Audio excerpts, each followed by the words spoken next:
আসসালামু আলাইকুম, কেমন আছেন সবাই? আমরা তো অনেক ভালো আছি আলহামদুলিল্লাহ। লাস্ট মান্থ মানে গত মাসে আমি আমার পুরো পরিবার সহ মালয়েশিয়ায় ঘুরতে গিয়েছিলাম। বলতে পারেন একটা অ্যানিভার্সারি ভ্যাকেশন বলতে। তো সেই সময়কার ভিডিও এটি। এটি হচ্ছে আমরা যখন এয়ারপোর্ট থেকে হোটেলের উদ্দেশ্যে যাত্রা করি সেই সময় রাস্তার মানে রোড সাইডের ভিডিও। তো এটা দেখতে খুবই ভালো লাগছিল কারণ রোড সাইডটা এত সুন্দর ছিল এবং এটার কনস্ট্রাকশন থেকে শুরু করে এভরিথিং আমার কাছে খুবই ভালো লেগেছে। বেসিক্যালি এই জিনিসগুলো আমরা বাংলাদেশে হয়তো এত গোছানো পাই না। মানে দেখা যাচ্ছে এখানে জনসংখ্যা এবং সব কিছুর উপর ডিপেন্ড করে আসলে সচেতনতা। তো যাই হোক, আমরা ভ্যাকেশনটা খুবই সুন্দরভাবে এনজয় করে বিদেশে ফিরে এসেছি।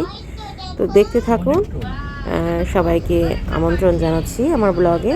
আসসালামু আলাইকুম।